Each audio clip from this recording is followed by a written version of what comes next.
சத்தம் ஒன்னே ஒண்ணுதான் கேக்குது. நான் பிறந்ததுல இருந்து பாட மட்டும்தானே பாக்குறேன்.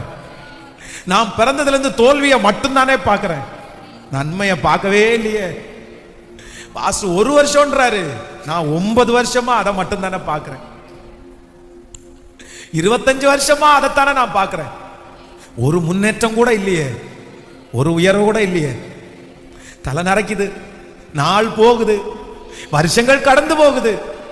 ஆனா முன்னாடியும் பின்னாடியும் திரும்பி பார்த்தா ஒரு நன்மையை கூட நான் இன்னும் பார்க்கலையே. நாளுக்கு நாள் நான் கீழே தானே போறேன், நான் மேல வரவே இல்லையே. ராஜா, உங்க வார்த்தை உண்மை உள்ளது தானே. நீர் தாவீதுக்கு மட்டும் தேவன் அல்ல, நீர் எங்களுக்கும் தேவன் அல்லவா, நீர் எங்க பிள்ளைகளுக்கும் தேவன் அல்லவா.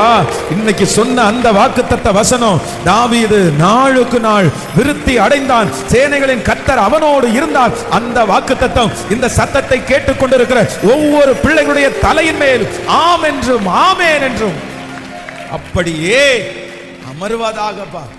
இந்த 100 நாட்கள் முடியும் போது எங்களை கொண்டு ஏதோ ஒண்ண நீங்க செய்ய போறீங்க, எங்களை கொண்டு ஏதோ ஒண்ண நீங்க செஞ்சிருவீங்க. அதை நாங்க விசுவாசிக்கிறோம். ஜெப குறிப்பெல்லாம் கேட்கப்படட்டும் ஆண்டவரே. உங்க பாதத்தில் நாங்க சமர்ப்பிக்கிறோம். எங்க திருச்சபைக்காக நாங்க ஜெபிக்கிறோம் ஆண்டவரே. இந்த இடத்தை